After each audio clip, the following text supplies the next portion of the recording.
the role as moderator in a panel with Tom Golden, Warren Farrell, talking about the proposed White House Council on Boys and Men. This is our first hangout. There are a lot of very talented people involved, but we got a small group to start, and I'd like to begin by Warren Farrell, if you just introduce yourself and say a sentence or two about just who you are, then we'll get to the topic. I'm Warren Farrell, and I'm the author of books like Why Men Are the Way They Are, The Myth of Male Power, and also I'm working on a book now with John Gray called Boys to Men. Excellent. And Tom, would you introduce yourself? Sure, I'm Tom Golden, and I wrote a book called Swallowed by a Snake, The Gift of the Masculine Side of Healing. And I enjoy trying to help people understand that men and women have different ways of processing emotions. Excellent. I'll just introduce myself. My name's Martin Brossman. The role I'm playing on this committee is really helping with marketing and social media advice, but I also have led a men's discussion group for 12 years and wrote a book about it called Finding Our Fire, and it, of course, really helped me move beyond a divorce into the marriage of my dreams and just being a better man. And all of them have contributed to that. So this is something I live, I believe in, and I think it's the most important thing we can be part of to help boys want to grow up and be better men. So I'd like to start by, Warren, if you wouldn't mind beginning, just talking a little bit about what is this proposed White House Council for Boys and Men, and say something about it. Well, the council emanated from a call that I got from the White House shortly after President Obama became president, and he had formed the White House Council on Women and Girls. And I had had a background as being on the board of directors of the National Organization for Women in New York City, and someone on the White House transition team, the Obama transition team, had found out about that and had recommended me to the person who was filling spots on different commissions that had been formed. And so when the White House Council on Women and Girls was formed, I was asked to be an advisor to that. And I immediately responded that I'd be happy to be, but I also said there's a lot happening in the country that concerns boys and men as well. And the woman who was filling commissions said, well, my responsibility is filling commissions. I don't start new ones. But she said, if you want to get a proposal together and submit it, I'll help you guide it through the White House apparatus. And so I said, great, and thought that rather than my doing a proposal by myself, it would be better to have a proposal created by the most thoughtful thought leaders in the country and practitioners on these issues. And so we gathered together a large group of about 30 some odd people, and who were many of whom were authors of books on boys and men, others of whom range from practitioners such as people who, like the former governor of Michigan for the last 8 years, Jennifer Granholm, and then also people who are people in the Boy Scouts and Men's Health magazine, and people like Tom Golden, who have had practical hands-on experience working with men and couples and hands-on work. And so we brought them together, divided them into working groups, and looking at different issues like what was happening with boys and men in the area of education, in the area of work, in the area of physical health, in the area of mental health, and so on. And then we came to we created about an 80-page proposal to create a White House Council on Boys and Men. Well, it's extraordinary, and I'm honored to be part of it. Tom, would you say a little bit about what brought you to this and got you excited to be part of this? That's an easy one. Warren brought me to this. He gave me a call a while back and invited me in, and it's been just such a fascinating experience. I've learned so much from all of the different members of this group. It's really a fascinating and just an interesting group of men and women who are all interested in looking at how can we find compassion for boys and men. So that's how I got into it, and I'm happy I'm here. No, Yeah, the group has go ahead, Warren. The group has really benefited enormously from both of you. And you, Tom, you're always a extraordinary centered presence. And Martin, you're just always there helping with the social media dimension of this, and you've been really both enormous enormous assistance to the group. Thank you, thank you. And so people, the common thing is, why should we be helping boys and men? Don't they have everything? And I'd like to just throw that out as a question. What I thought again, why? Tom, you want to start? Well, if I had to start, and I'd rather hear what Warren has to say, but if I had to start, I'd say that, we're facing a huge glacier of indifference when it comes to the issues of boys and men. It is mind-boggling to me how deep and how cold that glacier is. It's just this mass of indifference where people genuinely don't seem to notice that boys and men have needs. And so that's been a real eye-opener for me to see the depth of that problem, and also from the commission to see the depth of the problems that boys and men face. I knew quite a bit about the health aspects, the mental health aspects, but boy, the work stuff and the fatherhood piece and a lot of other things, I learned so much from the other men and women who are on this commission. I would highly recommend anybody to go to our blog, which is whitehouseboysmen.org, and have a look at the proposal. It's online. You can see it, and I think anyone will learn something when they go through this. Excellent. Warren? Yeah, I think just to be very specific about some of the things that are happening in the area of education, I was shocked as I did the research in this to see that this is the first generation in American history in which the sons, the boys growing up, will have less education than their dads. Now, the implications of that are one thing in a non-global economy, but in a global economy, this doesn't just mean stagnation in the United States. It means stagnation in relation to other countries worldwide. And when you are economically strong, that is one of the single best predictors of national security as well.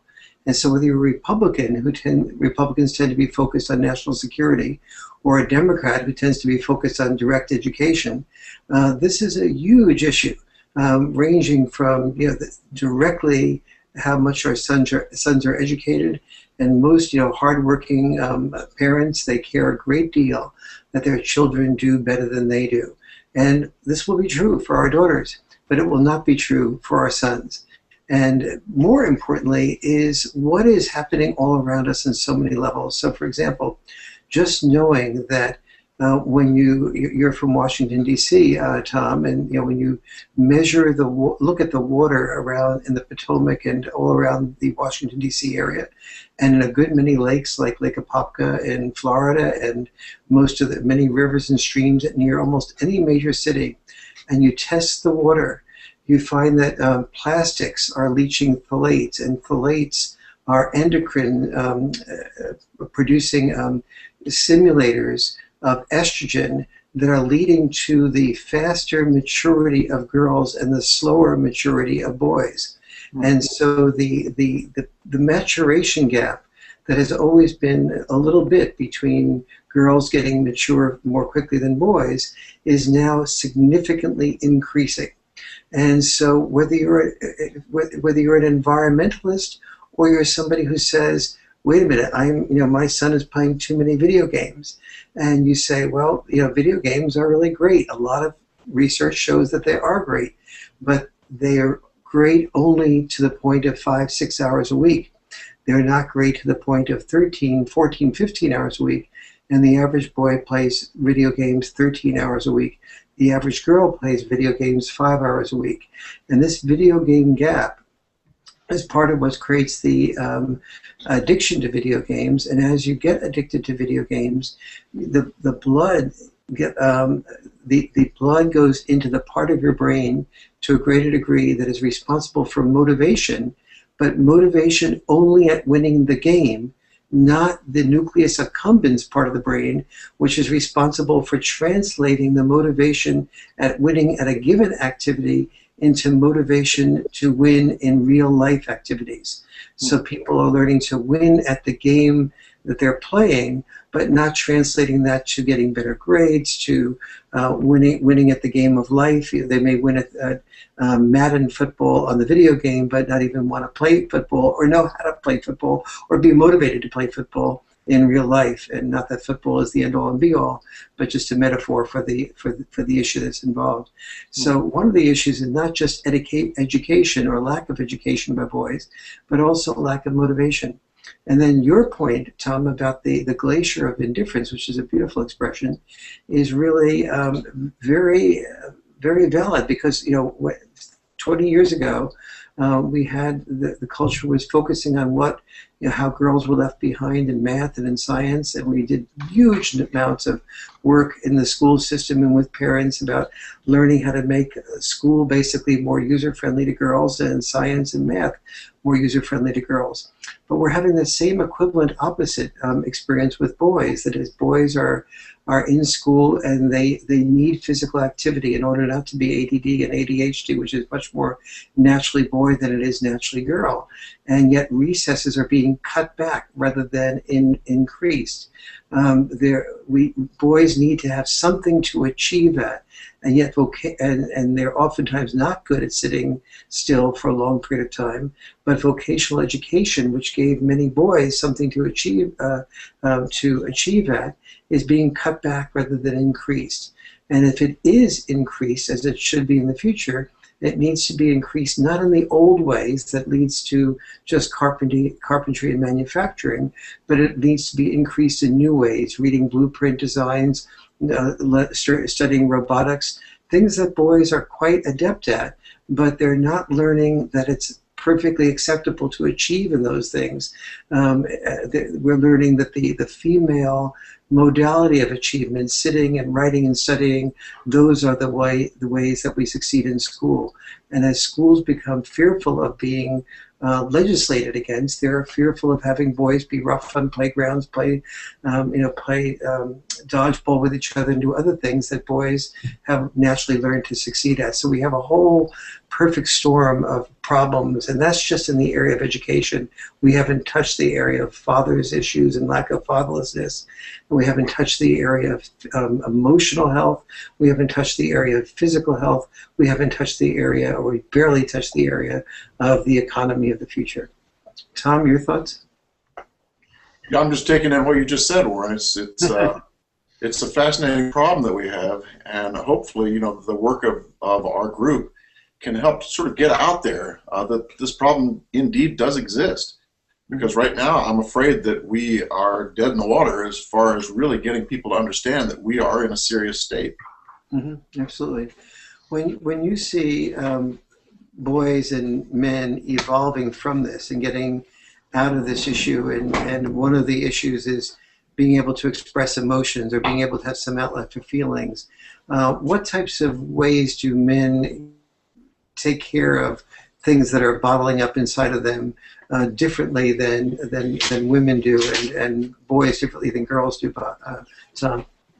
Oh boy, yeah, I like that question, Warren. The thing that strikes me and has struck me for the 30 years that I've been working with men is that men do have very good ways of dealing with emotions, but their ways are not really acknowledged or understood by our culture. People just don't see it.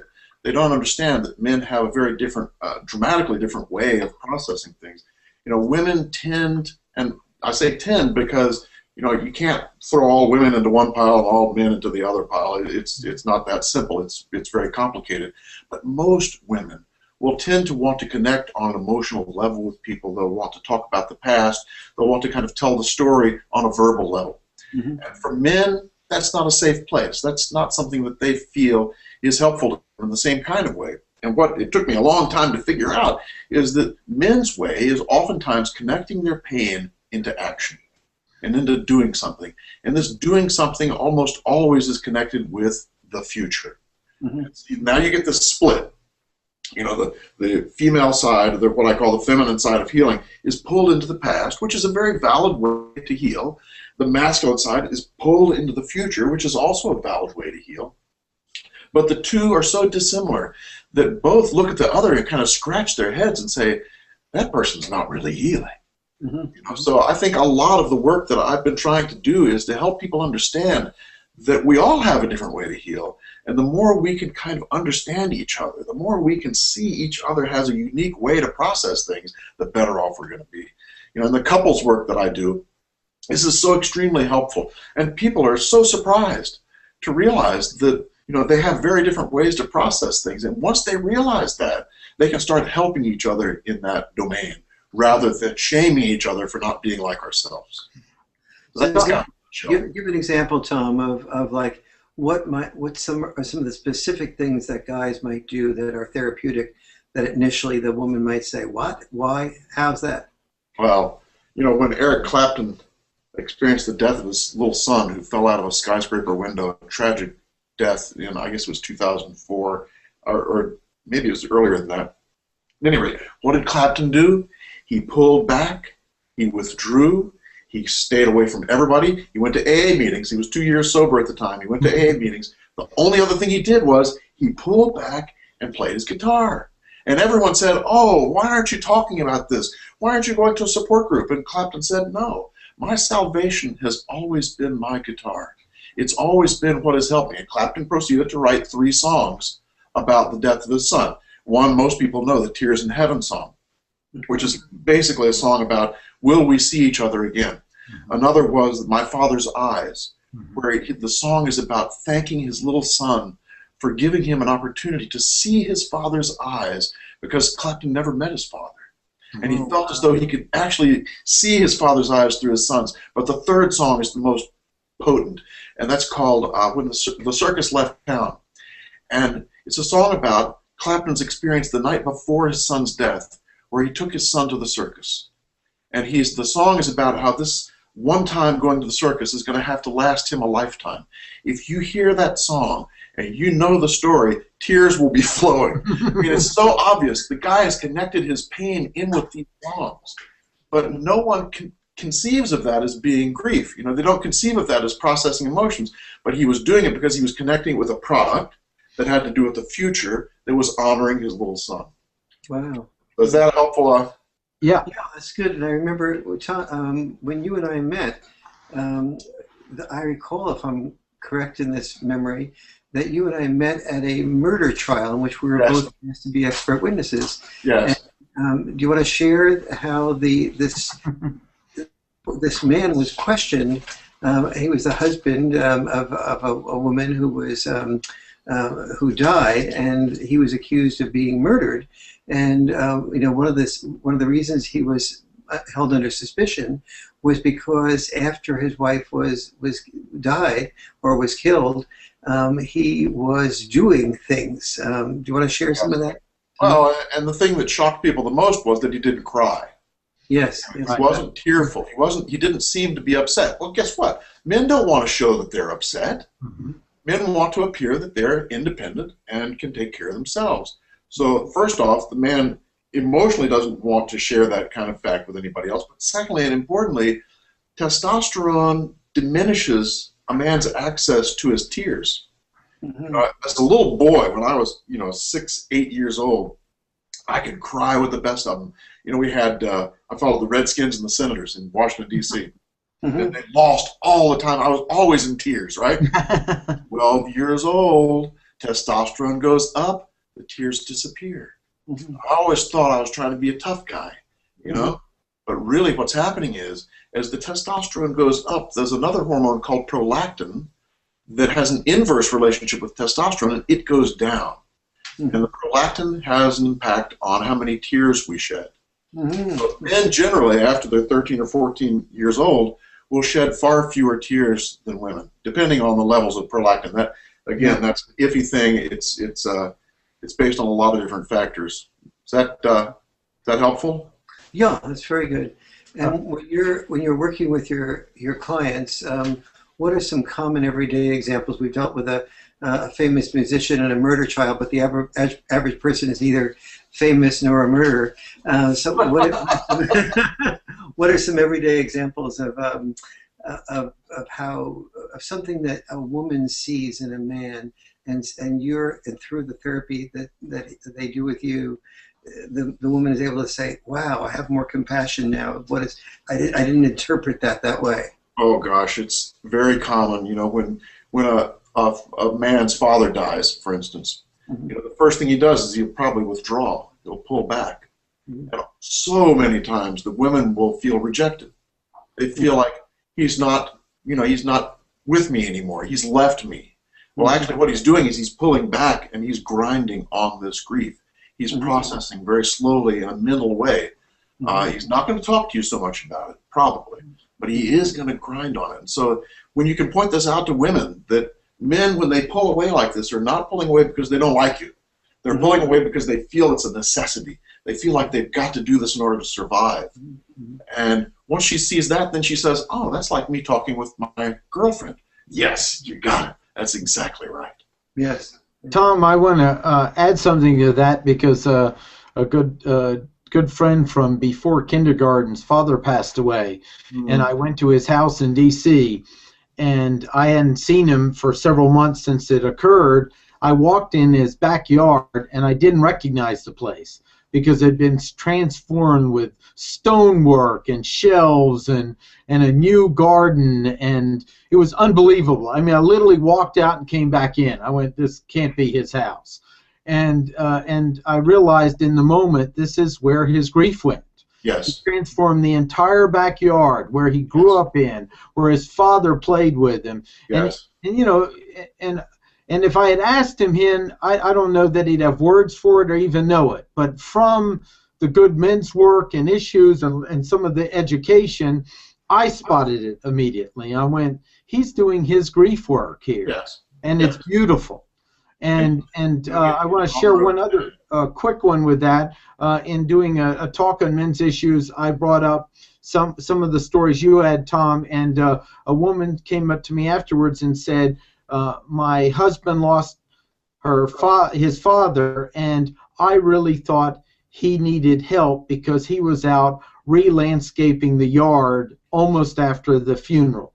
Yes. And she goes, "I need to go home and apologize." And that's the type of, I just want to say this is the type of thing, Warren, that we're really looking at, opening up new relationships and new possibilities with the White House Council. And yes, absolutely. And this is key because the other thing I just want to add is that, if I had a good father, a good upbringing, and then after my divorce I noticed an absence of good male friends as an adult man, that I could really talk to and work on that. And that's so even later in life we can fill in the gaps that are missing and absent. And what I realize is without this type of work and this discussion, we don't have active male role models. And then if we don't have those, boys don't want to grow up to be adult men. And then the girls have no one to date. And the problem is, if a boy doesn't have a positive role model, he will create a negative one to replace it. Yes. And we see that all over the world, actually, today. And this is, to me, another important issue of this. I love if, Warren, you'd add something along with that as well. But the simple fact is, without the structure and we don't have the same family nucleus, we don't have the same situations, so we have a real void. And this isn't taking away from women. It's actually by having men's work, by not having this issue discussed, we're taking away from women. Warren, would you add something to that? Yeah, absolutely. And I think that's extremely well said and extremely accurate. We all care about our daughters. I have 2 daughters. I'm working on a book with a man, John Gray, who has 3 daughters. And and I think, Tom, what is your background? Do you have? I have 1 daughter and 1 son. 1 daughter, 1 son. You're the only one that's balanced among us. And Martin, yourself? I have a kind of a stepson, and he's a great man. He's a mature man, and I'm proud to be part of his life. He's about 30 plus years old, and just Emery, he's just a fine human being. That's really nice. And so, we all care about our daughters having men that are worthy of them.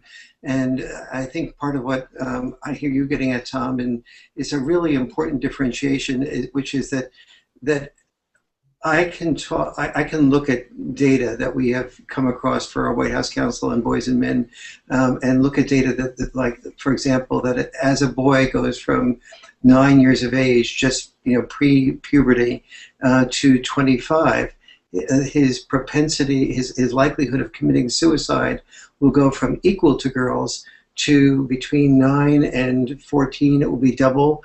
Between 15 and 19, it will be quadruple. Between 20 and 25, it will be between 5 and 6 times as frequently as girls. Mm-hmm. Now, what are some ways that, what are some reasons for this? One, and how can we help boys to not commit suicide? One set of tools, I think, is the type of tools that you're talking about, recognizing that when a boy does get out and is physical, that releases stress. May do something. He may create a project to undo grief. And another way is also saying that the tool of of cognitive therapy, of talking out your feelings is also of value. But we also have to train and so boys getting together in things that in the past used to not be considered okay for boys, getting together in men's groups. I've formed some 300 men's groups, and many of the I was just challenging my group to go deeper.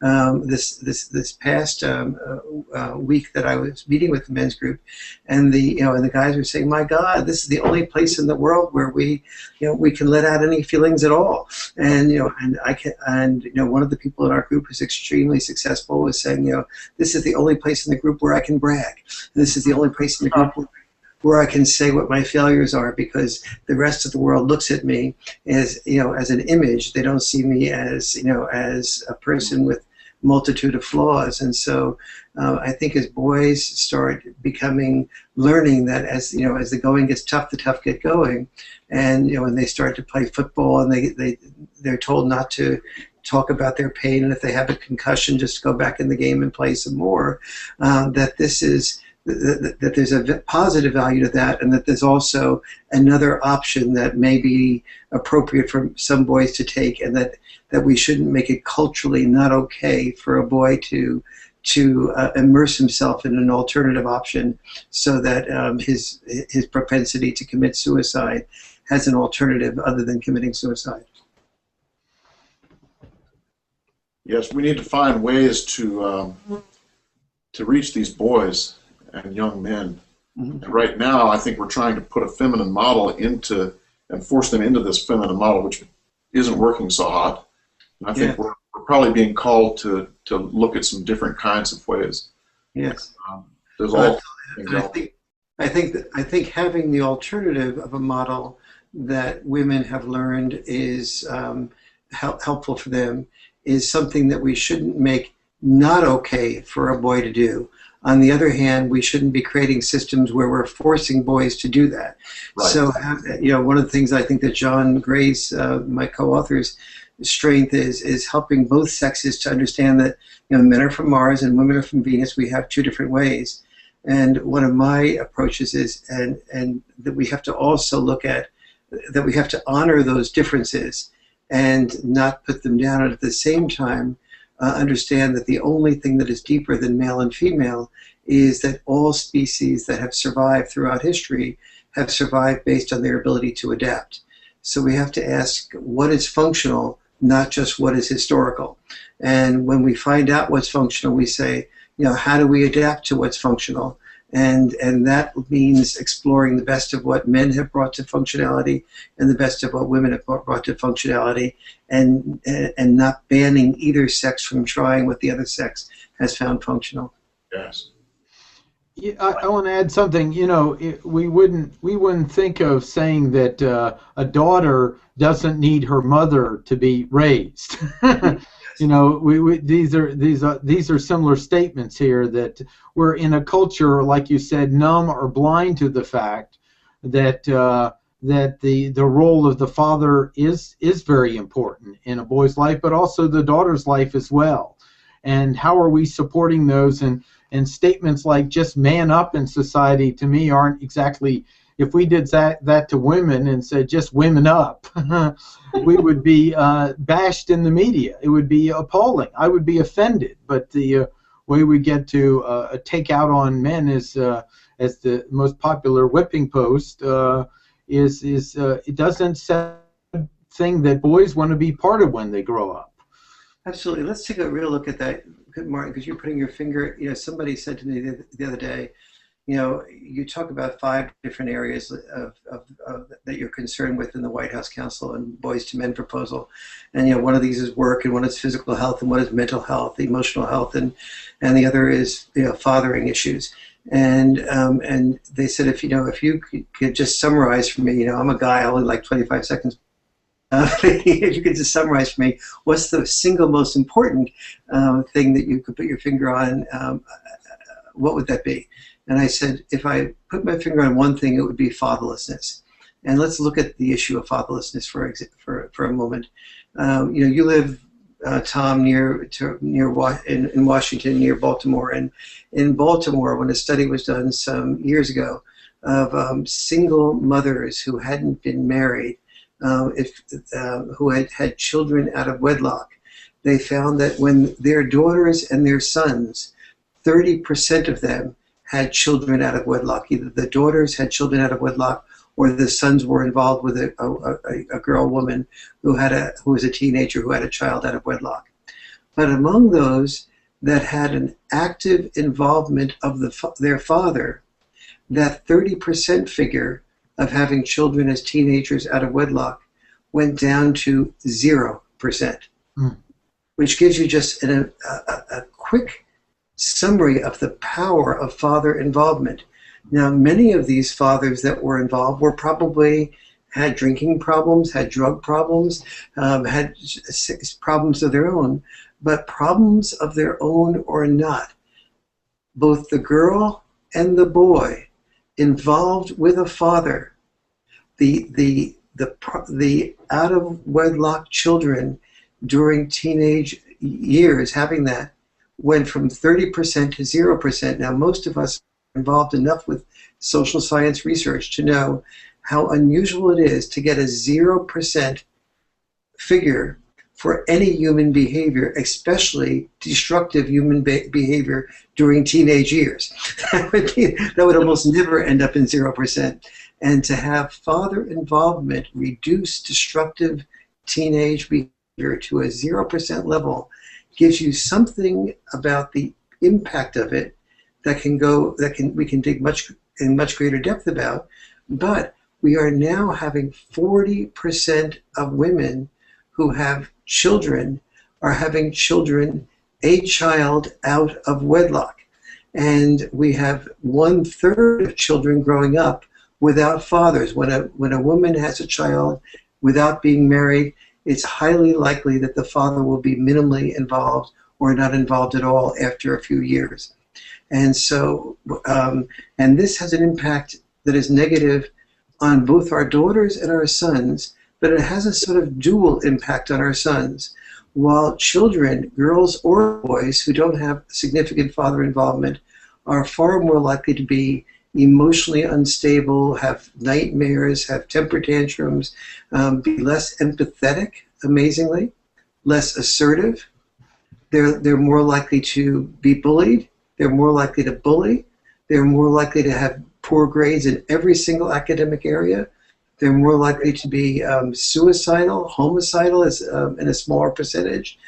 They're more likely to have almost every nature of problem that a parent would have a nightmare about. So that's true of both sexes, girls and boys who have minimal father involvement.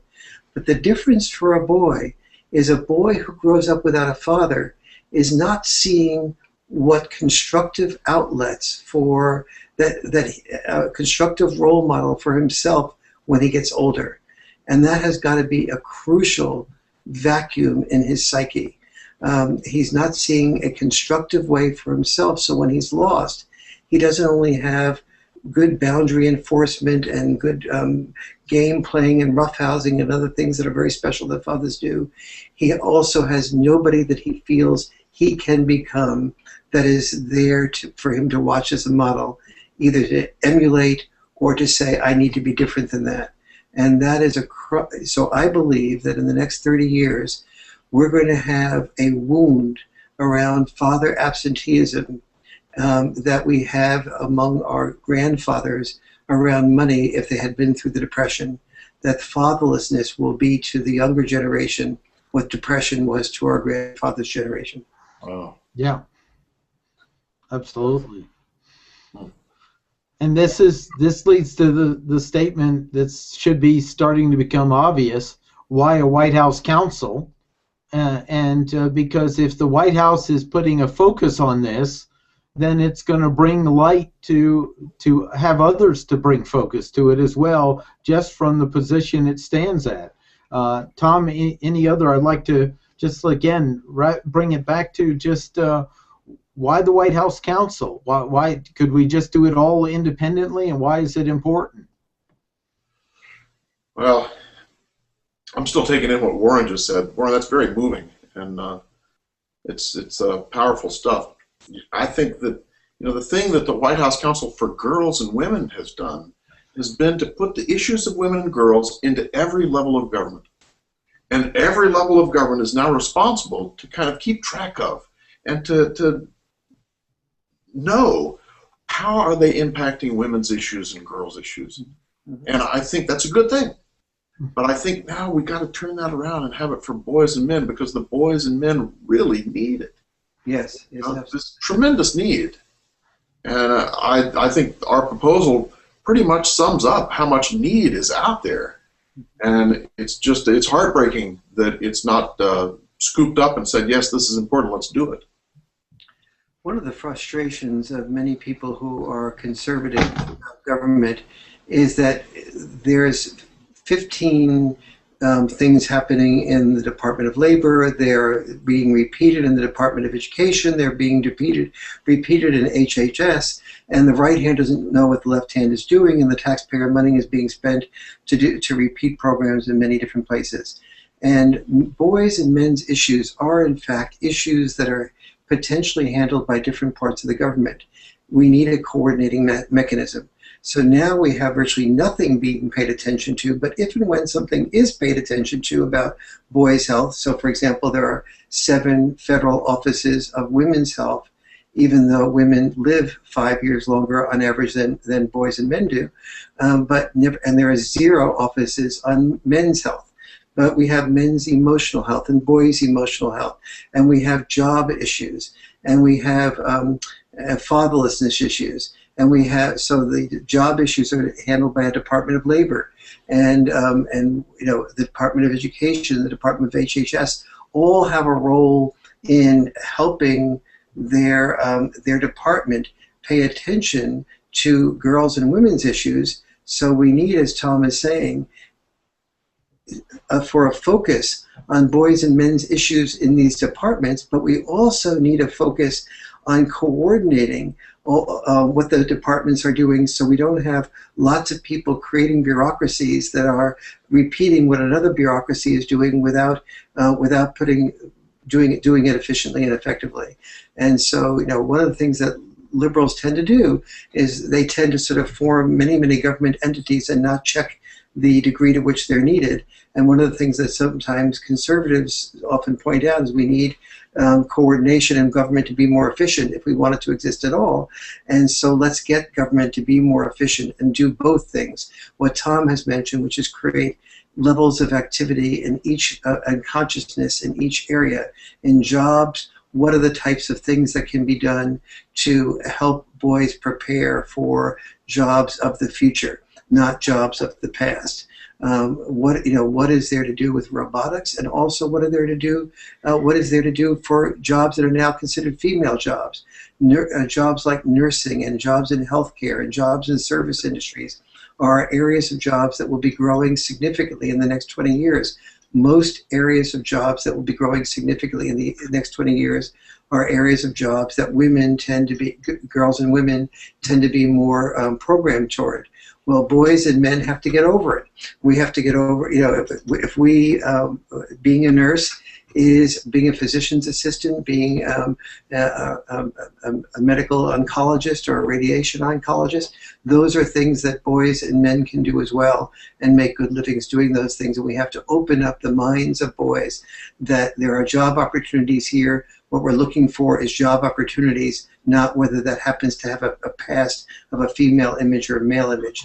Women looked at the future and they said, we want to be doctors, we want to be lawyers, had male image. Forget about whether it had male image or not. It's soon going to have a female image as well. And so they had the courage to change that. Boys need to too. But the Department of Labor needs to be coordinated with the Department of Education to make sure that those jobs are being prepared for in schools. And the Department of Education can't function without looking at issues like motivation and why our boys are not being motivated. So they have to coordinate with the Department of Mental Health and Physical Health within the Department of Health.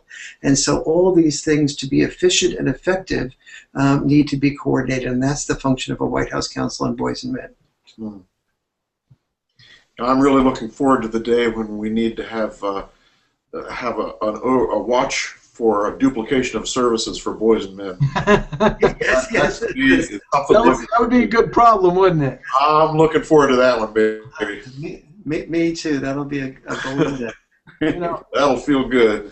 One of the last things that came up to just address is that background fear. If we give to boys or men, we'll take away from women. And I think to all of us that became parents, if we don't, we're going to keep taking away from women. But I'd love for each of you to say something on that, and then we're starting to come to the end of our hour here. Well, Tom, I've been speaking a lot, so why don't you pick up on that issue? I was going to say the same thing to you, Wayne. Two good friends in action, yeah. Well, go right ahead. Well, let's see. What's a good example of this? When a boy is able to share what's going on with him, what is emotionally share that, and a girl is able to understand the different ways that boys solve things emotionally, that's the beginning of the foundation of intimacy. That's what our daughters want. They want intimacy. That's what our sons want. When our sons don't have intimacy, they turn to things like pornography. When they turn to pornography, while that has certain positive aspects to it, it also has a lot of negative outlets. It's often an escape into a simplistic way of having access to women that because the boy can't handle the complexity of an actual real life woman. And so when we have small groups of boys talking about real issues of girls and boys rather than just switching into pornography or just switching into video games, that allows them to be real life, full, complex human beings who aren't afraid of success and failure with girls. That allows our daughters to have intimacy with boys and with men. When a boy or a man commits suicide, that's extremely painful to him. But when my brother committed suicide, when my brother died, he didn't commit suicide, but when he died of a ski accident, just the loss of him in the family when he was at age 20 was an enormous amount of grief to everybody in the family. Well, the people that I know, the families that I know where a son has committed suicide, that grief has not just been limited to the son that committed suicide. Every male and female in the family has been filled with grief for a lifetime over the loss of that boy in that particular way. When there's nothing that is more valuable for the functioning of human society than the investment that families have in each of its other members, for better and for worse. And so this is not like the slave trade where there were whites and there were blacks that were, the more the whites won, the more the blacks lost, the more the blacks won, maybe the more the plantation owner lost. In a family, everybody wins together or everybody loses together. And what the women's movement has done that's been such a blessing has been to help. In the old days, women could only row on, if you will, the left side of the family boat, which was raise children. Boys were expected to row on the right side of the family boat, raise money. And the women's movement has helped girls and women row on both sides of the family boat, raising children and raising money. But boys have been taught to only row on the making money side of the family boat. And the result of that is when the boy is unemployed or underemployed, and the woman takes over rowing on the left side of the boat, and the boy, man, can only row on the left side of the boat, two people rowing on the left side of the boat means the family boat goes in circles. A boat that goes in circles isn't flexible. It can't avoid the rocks of recessions and the rocks of depressions. And so we have to do, to help both girls and boys together, we need to be working with both our sons and daughters together to be flexible and psychologically productive. Wow. Amen. Thank you. You know, Martin, one of the things that strikes me is that I remember the work I've done over the years with people who have experienced the death of a spouse. Mm-hmm. And you know, the people who have the death of a spouse say pretty much the same thing. And that has been, they say, the thing I miss the most is the person who knew my story is no longer here. Mm. There's this thing about having someone who knows your story with you. And it's the thing that glues spouses together, is they both have this shared history, this place where they both know each other's stories. And what I see in the work that I'm doing, and what I hope Boys and Men Proposal can do, is we're helping people to understand that we do have different ways to tell our story. Mm-hmm. And that when women can understand the men's way they tell their story, that shared history is going to get tighter. It's going to become more intimate.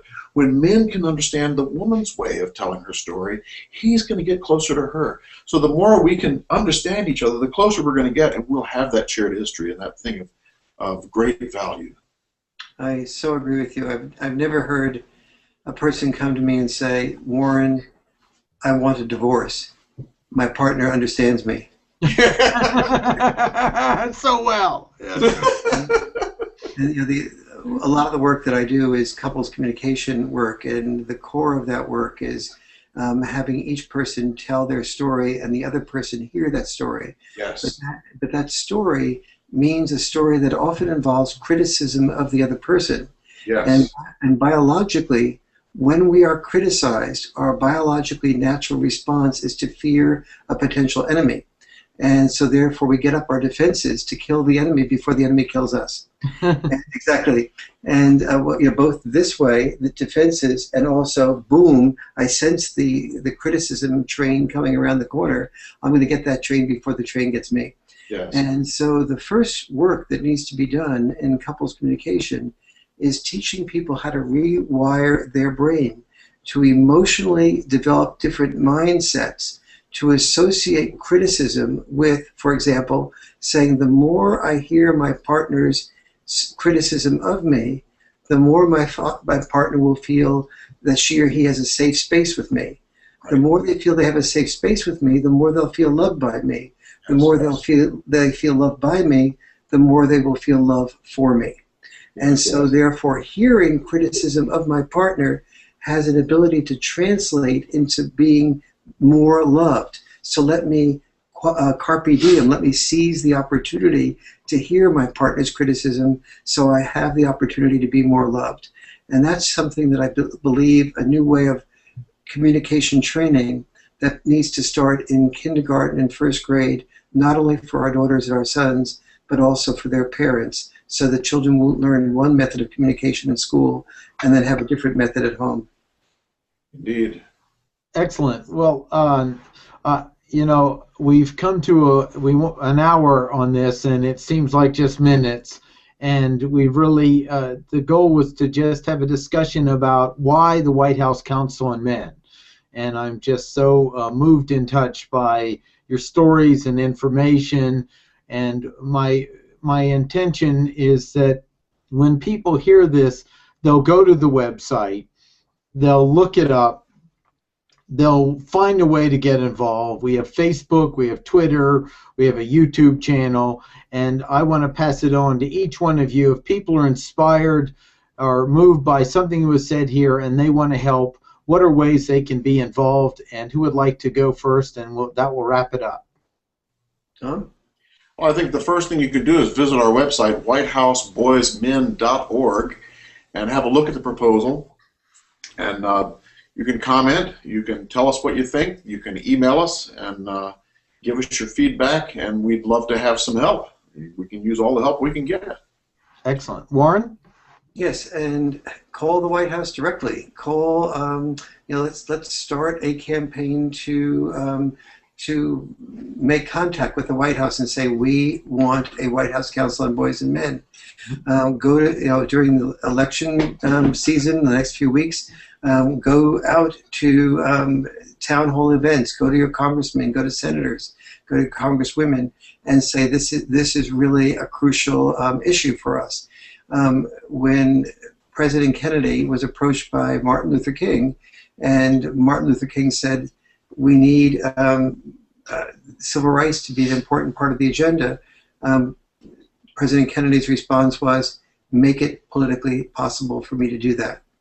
We have to make it politically possible for the president to be able to have enough political support so that when he creates a White House Council on Boys and Men, he doesn't fear he's going to get more opposition than it's politically worth it to do. Excellent. Excellent. Well, thank you, gentlemen. What an honor to have our first Hangout on air. Again, go to the website. It's going to be below. You'll find the social media links there. You'll find blogs to post on. And we look forward to having another one of these in the future. Thanks again, Tom Golden and Warren Farrell. It's just an honor, and thanks for letting me contribute as well. Thank you, Martin. It's good to be here. Tom, it's great to see you again and talk with you And again. you too, Warren. Thank you, Martin. You're welcome.